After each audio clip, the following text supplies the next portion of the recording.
Unexpected love story of a poor girl who married a billionaire. Full audiobook. The rain leaks and unpaid lights. The drip in the kitchen had grown louder overnight. Not a new leak, just an old one that no longer cared about hiding. Maya pressed a worn dish towel into the puddle forming beneath the cabinet. The water was cold. It soaked through the fabric and into her palm, numbing the tips of her fingers. She stood slowly. Her knees cracked. The apartment was still dark. Not dim, dark. The power had been cut 2 nights ago. The fridge was dead. The stove useless. The silence was heavy, humming with everything that wasn't working. Jordan's door creaked open behind her. 12 years old and already tired of the world. "There's no hot water again," he said. Maya didn't turn. "Try it in 10 minutes. Tried it 15 ago. She squeezed the towel out in the sink. Rust colored the water as it swirled down. Her voice came soft but firm. "Use the bucket by the heater. It's not warm, but it's cleaner." Jordan didn't argue. He never did. He was good like that. Too good. And it broke her every day. Once he was gone, Maya lit a candle on the counter. She kept a stash from the dollar store since she'd never liked ocean breeze, pumpkin pie, anything to push the mold smell back into the walls. She moved quietly through her morning routine. Jeans with worn knees, black polo, hair in a tight bun. She checked her bag, extra shift apron, ID for the cafe, and her phone lit up. A voicemail. Missed call. Unknown number. She pressed play, bracing for a debt collector. "Hi. This is Andrea from Sterling and Pierce. You applied last month for the admin support role. We had a late cancellation for an interview tomorrow morning at 9:30. If you're still interested, give us a call back to confirm. Thanks." Maya froze. She hadn't applied to that role, not exactly. She'd submitted her resume to a general HR portal during a night of desperation, half believing it'd vanish into some spam folder in the sky. She listened to the message again. Sterling and Pierce. Glass towers. High floors. Health insurance. She glanced down at her cracked phone screen, then to the candle flickering over unopened bills. The revolving doors spun like they belonged to another world.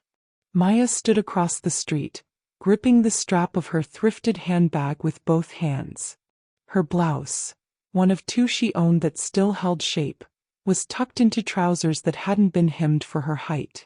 She looked polished in the way someone tries very, very hard to be. The Sterling and Pierce building towered above the city like it didn't even know struggle existed. All chrome and glass, no chipped paint, no sagging beams. Maya felt her knees locking up just looking at it. "You don't belong here," her mother's voice whispered from memory. "Some places don't make room for girls like you." He crossed anyway. Inside, the lobby swallowed her. Tall ceilings. Marble floors. Security guards who didn't even blink when she approached. "I'm here for an interview," she said. The man behind the desk checked the tablet in front of him, then looked her over like her name didn't match her face. "Name. Maya Carter." He paused, then nodded. "Go ahead." 38th floor. Elevator doors hissed open behind her.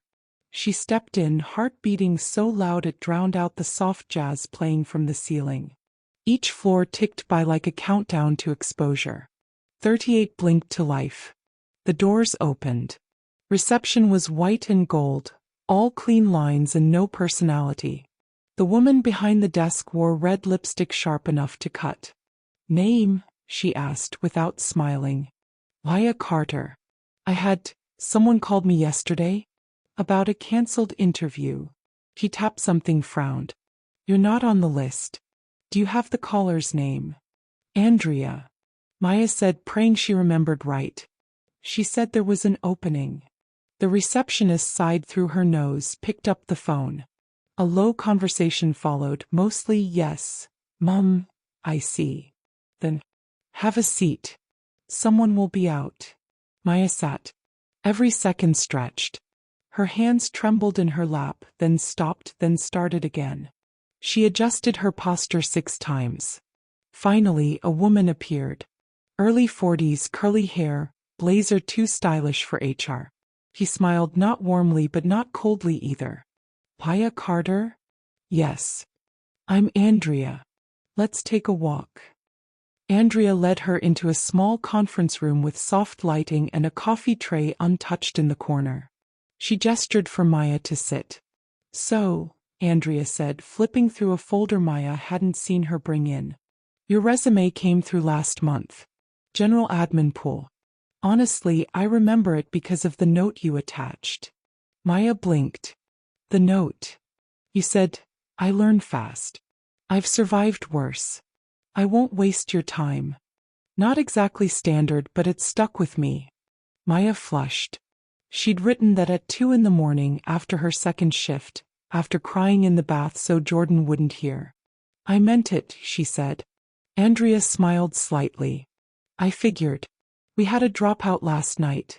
Someone for a floor admin role. It's basic, but it's a foot in the door. Maya nodded quickly. Yes. That would be perfect. Andrea leaned forward, expression serious. Let's not pretend. I know this interview was technically a mistake. Your application wasn't flagged. But I make the call and I want to give you the shot. Can I ask something blunt? Okay. Why are you really here? Why not stay at the cafe or keep looking elsewhere? Maya met her eyes. Because I'm tired of surviving. I want a life that doesn't fall apart every time the rent goes up. I want to give my brother something better than the same four walls and empty promises. There was no polish, no script, just the truth. Andrea stared at her for a long moment. Then, we'll call you this afternoon. Be reachable. Maya got home just as the sun dipped behind the city. Jordan was on the floor doing homework under a flashlight. How'd it go? He asked. She dropped her bag, kicked off her shoes, and knelt beside him. I think I didn't mess it up, she said. Jordan grinned. That's like the best thing you've said in months. They sat in the dark, candles flickering, hope hanging like a thin thread. Then her phone buzzed. Unknown number. Hi Maya. This is Andrea. We'd like to offer you the position. You start Monday morning. Maya didn't answer right away. Because for the first time in a very long time she couldn't breathe, not from fear but something dangerously close to joy. She whispered into the quiet. I'm interested. The world above glass. The elevator dinged softly as it opened on the 34th floor. Maya stepped out, shoulders square, stomach churning. Her black slacks were second-hand but pressed. Her blouse was the same one from the interview, freshly washed, still slightly damp at the collar. A tiny burn mark on the sleeve from an old iron trembled with each step she took. A receptionist with pin-straight hair and coral lipstick looked up. Name. Maya Carter. It's my first day. The woman glanced at a list and gave a short nod. You're with internal operations. Desk 22C. Down the hall, past the glass office. Don't touch the glass. Maya blinked. Excuse me. Mr. Sterling hates fingerprints, the woman said flatly. Sterling. The name curled around Maya's nerves like a snake. Damian Sterling, CEO of Sterling and Pierce. The man whose signature was on the employment contract she signed last night with shaking hands. The man whose photos she'd seen in financial articles. Never smiling, always suited like he was born in a boardroom. She walked past the glass office. It was spotless. Floor-to-ceiling walls, blinds tucked up tight, desk like something from a movie. A man stood inside, back turned, tall and motionless. His silhouette cut clean against the skyline. She didn't look long. Desk 22C was half a cubicle in the back row. Her computer was already logged in. A yellow sticky note said, "Welcome, Maya," in casual handwriting. She sat slowly. Exhaled. Her heart was thudding like it hadn't realized she was allowed to stop running. The hours that followed. The work was manageable. Filing digital records, organizing meeting schedules, proofing call summaries. Quiet, repetitive, technical. Maya kept her head down. She said thank you, and yes of course, and smiled when spoken to. By 11 o'clock, her back ached. By 2 o'clock, her fingers were stiff. By 3:45 she realized she hadn't eaten. She unwrapped a protein bar in the break room, ignoring the glittering espresso machine and untouched fruit tray. Everyone else floated around like they belonged there. He stayed on the edge watching. She didn't see him approach. Only heard a voice, low, sharp, not angry but purposeful. Walker, I said the contracts weren't finalized. Why are they on my desk? Maya turned Michu. Damian Sterling stood in the hallway 10 feet away. Dark suit. Dark tie. He held a folder in one hand and a coffee he hadn't touched in the other. His jaw was clenched, but not in rage. More like restraint. The kind of man who never shouted. Because disappointment stung more quietly. The hallway cleared around him like he exhaled gravity. He glanced sideways just once. For the briefest second, his eyes locked with hers. Not long enough for meaning, but not short enough to forget. Then he turned and he was gone. Maya finished her bar. Returned to her desk. Pushed through the rest of the day with the same steady, silent rhythm she'd mastered since 17. By 5 she was clocked out, bag slung over her shoulder, feet blistered in borrowed flats. She didn't look back as she passed the glass office again. But if she had, she might have seen Damian pause mid-email and glance at his office door, eyes narrowing slightly as though he felt something, an echo maybe. A shift in the air. The cracks in the armor. It was nearly 7 p.m. when Maya realized the mistake. Her screen blinked with a blinking red flag. Meeting cancelled. But the calendar had already sent confirmations to 32 executives for the next morning's quarterly check-in. A ghost error. A misclick. Maybe hers. Maybe the system's. Either way, it had her name attached now. No, she whispered, heart climbing into her throat. Oh no. She reopened the calendar, cross-checked each invite, her fingers flying over keys. The clock at the corner of her screen ticked past 7:12. She should have gone home 2 hours ago.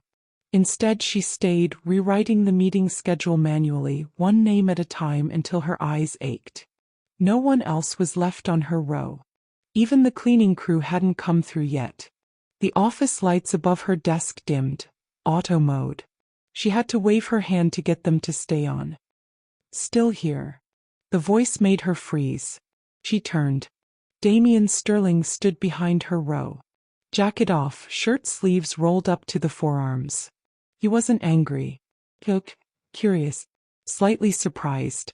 His tie was loosened at the neck, just enough to make him look less invincible. Yes, she said. There was a scheduling bug. I'm fixing it. He walked toward her desk. Foley. That's not your job. It is now, she said without smiling. The mistake was under my login. Damian folded his arms. And you stayed late unpaid to clean it up. She turned back to her screen. Better than waking up to 32 angry emails. For a moment he said nothing.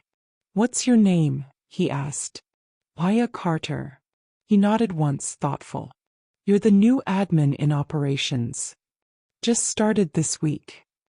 He looked at the screen, then at her posture. Shoulders tight, eyes sharp, no fear but no arrogance. She wasn't trying to impress him. She was just trying to survive. You type fast, he observed. Used to work front desk. Learned to do a lot before customers could yell. Damian tilted his head slightly. You're not like the others. I wasn't trying to be. And for the first time something like a smile flickered at the corner of his mouth. Brief. Ghostly. He checked his watch. You hungry? Maya looked up, startled. Excuse me. There's usually leftovers in the exec kitchen. Not a real dinner, but better than vending machines. You've earned it. She hesitated. For a second, the silence stretched between them like a decision neither was quite sure how to make. Okay, she said. Thanks. The kitchen on the top floor was nothing like the one downstairs.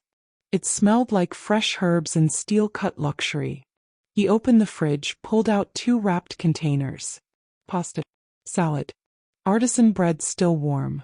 They sat at a long marble table. Maya ate slowly. Damien barely touched his. "Do you always stay this late?" she asked. "I work better when it's quiet." "Must be hard to find quiet when you run a company."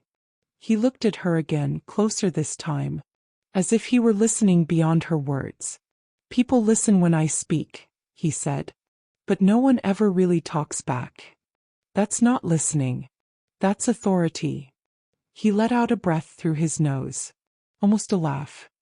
He looked down at his untouched pasta. "You're not afraid of me." "I am," she said quietly. "Just not in the way you think." He lifted his eyes to hers. "And what way is that?" "I'm not scared you'll fire me. I'm scared I'll like you and it'll make my life harder." That landed like a spark in dry brush. He didn't smile. He didn't blink. He just looked at her, steady and unreadable. Then very softly, "It probably will." By Monday something had shifted.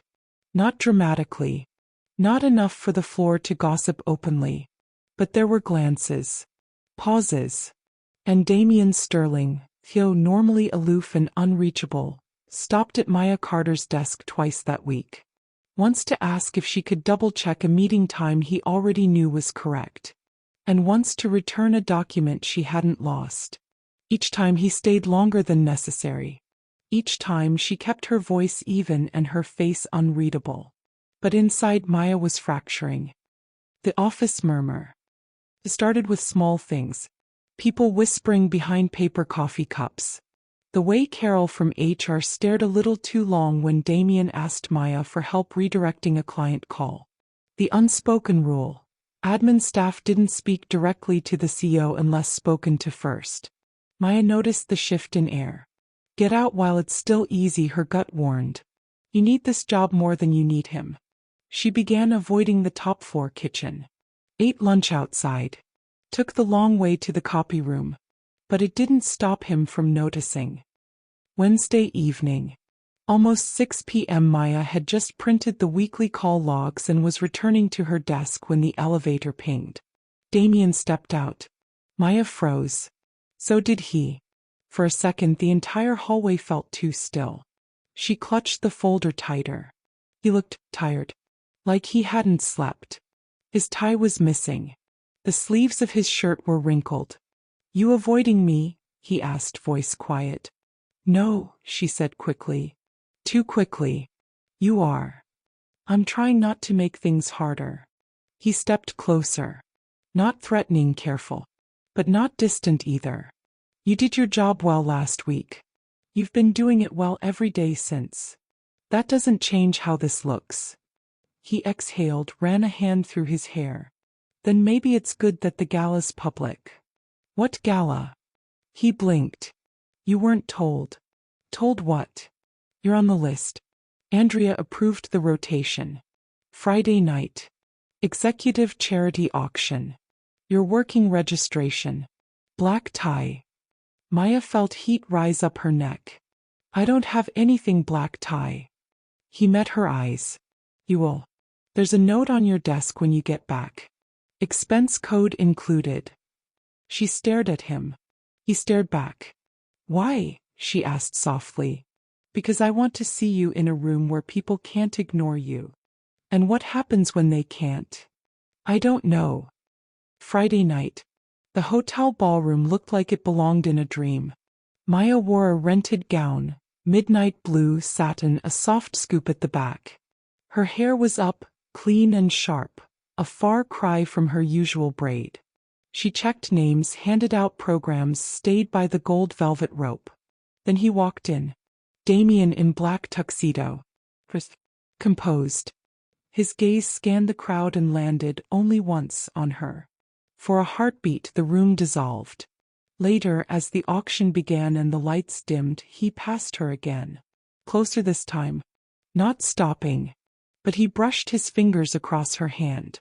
No one saw. But it changed everything. Monday morning brought silence. Maya walked into the office and felt it like static clinging to her skin. Something had changed. Not spoken. Not written. Just noticed. Eyes lingered longer. Conversations stopped just as she passed. Even the receptionist who used to smile, now offered only a tight nod. They saw something. They saw too much. Maya kept her head down and buried herself in work. But it wasn't enough. Around noon, Maya was called into a glass-walled conference room. Andrea Beaumont, head of internal operations, waited with crossed arms and a folder she didn't open. "Close the door, Maya." She did. "Sit." She sat. Andrea's tone was clipped, polite, dangerous. "You're efficient. I pushed your hiring through myself." Maya nodded, unsure where this was going.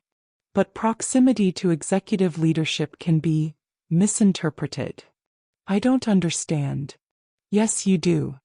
Andrea folded her hands. "Damien Sterling has a reputation. He doesn't date employees. Ever. You should be careful not to get the wrong idea, or give anyone else the wrong one. With all due respect, Ms. Beaumont." "This is respect. I'm saving you. And possibly him." Maya didn't flinch. "Is there a specific behavior in question?" "You tell me." Silence. "That'll be all," Andrea said, eyes cold. "And Maya, stay in your lane." That afternoon Maya was summoned, again, to the top floor. Not by email. In person. By Damien himself. He stood by her desk. His face was calm, but his eyes were sharp. A word. She followed him into the elevator. Neither of them spoke until the doors closed. "What did Andrea say to you?" "She was professional. But she made it clear I don't belong near you." Damien's jaw tightened. He looked away.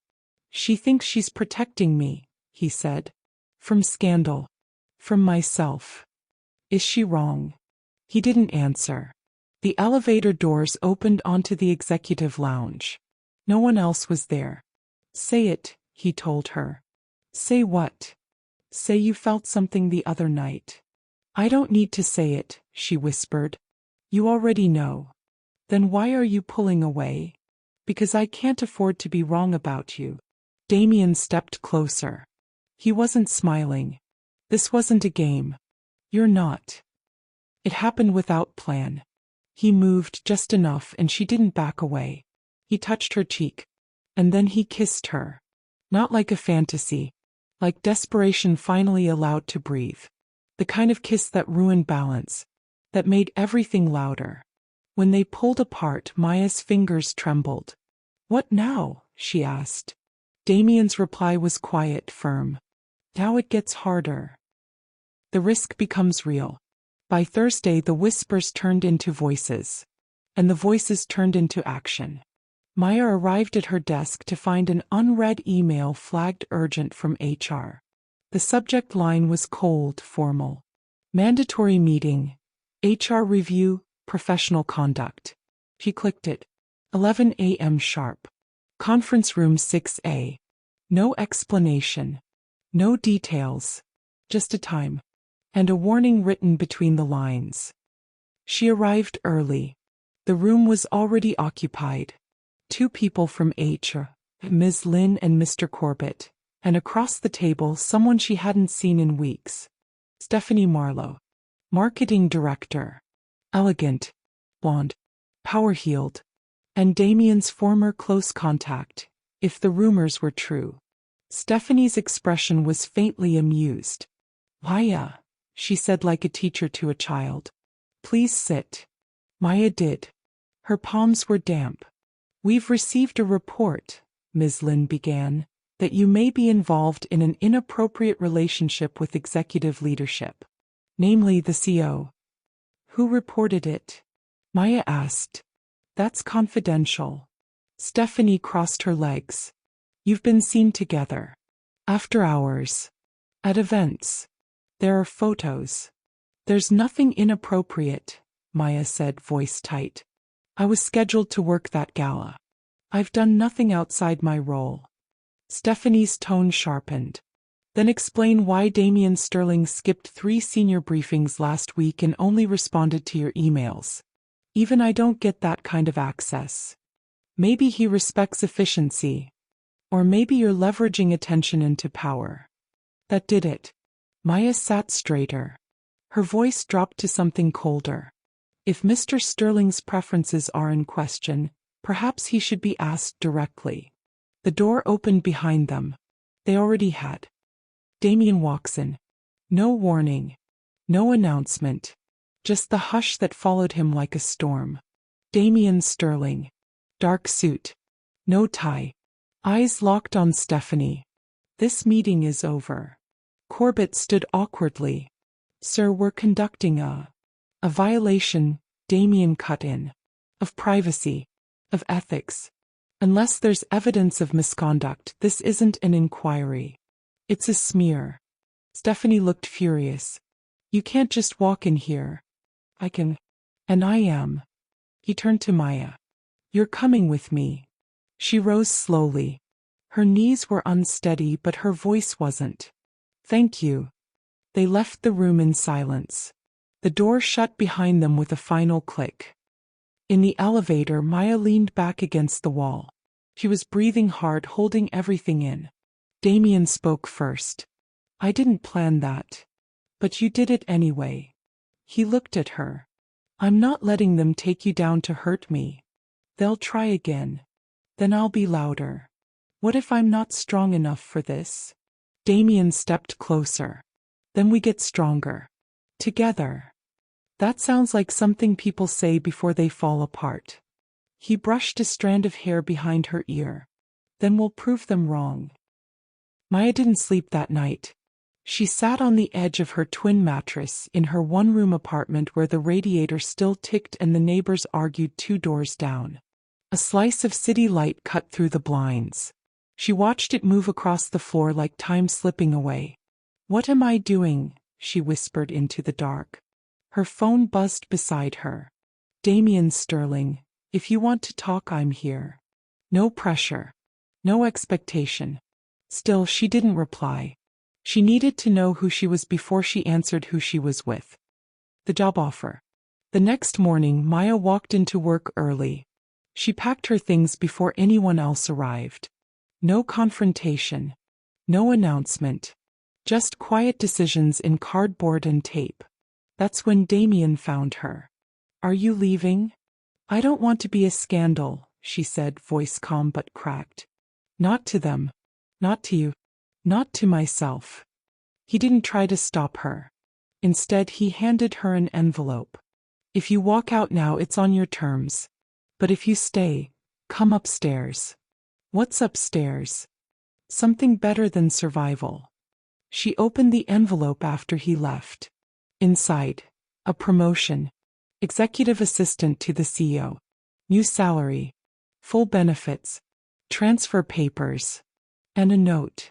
You deserve to be seen, not hidden. She stared at the paper until her hands shook.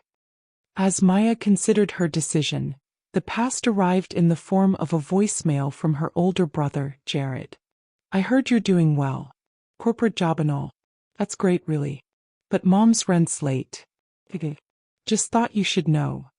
The guilt landed like it always did. Sharp, sudden, too big to hold.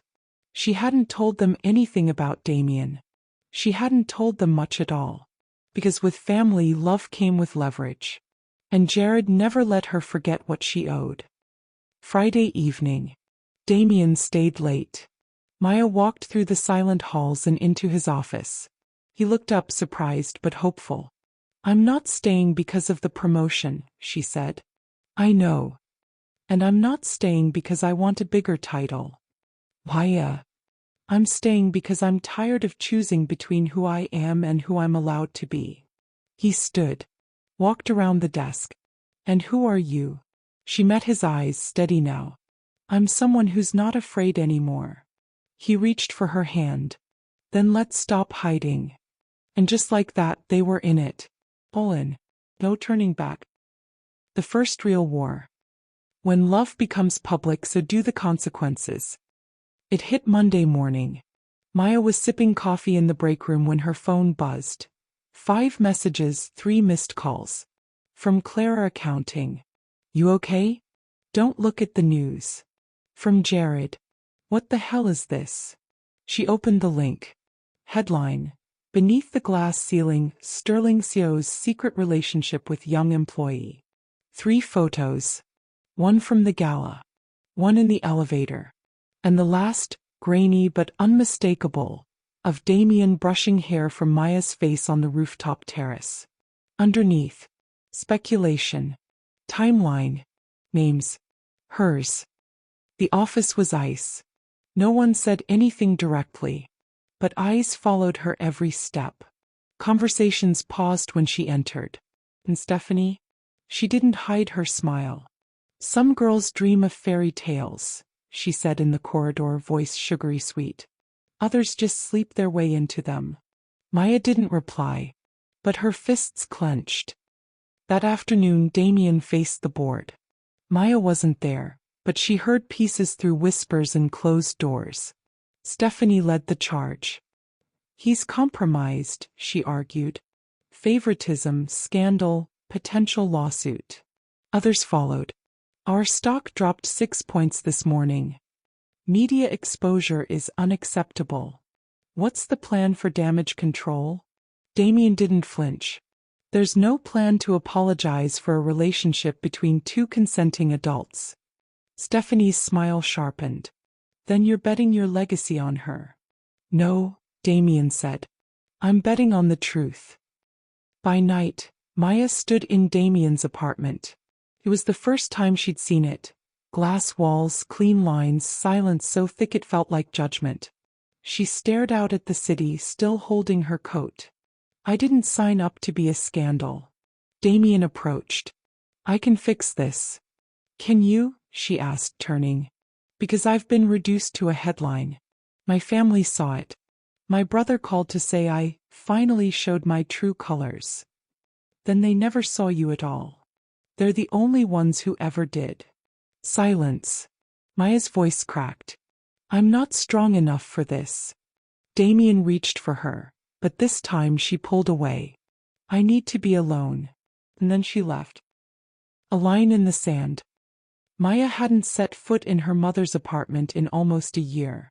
The air still smelled like old coffee, reheated food, and exhaustion. The windows barely opened. A single fan hummed to life near the door like it had never stopped spinning since 2003. Her mother, Ellen, sat in the same recliner. Skin tired. Eyes sharper than ever. So, Ellen said without looking up from her crossword. You're screwing your boss now? Maya didn't flinch. Hi, Mom. Ellen flipped a page. I raised you to work harder than everyone else, not sleep your way through buildings you don't belong in. I didn't. Maya stopped herself. Took a breath. I earned that job. And still let yourself get dragged under someone richer than you. Jared, her brother, leaned in the doorway. Crossed arms. His voice was cold. Is he at least paying you extra? That one stung. You came back here for pity, Maya, he added. Or just to hide out till this blows over? No, she said quietly. I came back because I forgot what it felt like to be invisible. They didn't understand. They never had. That night she lay in her childhood bedroom. The same ceiling cracks. The same peeling posters. The same ache behind her ribs that whispered, "Don't hope." Hoping hurts. But she also remembered the girl who used to dream anyway. The one who whispered wishes into the ceiling fan and believed the world might listen. Her phone buzzed once. Damien Sterling, still here. Still waiting. She didn't answer. But her fingers hovered longer this time.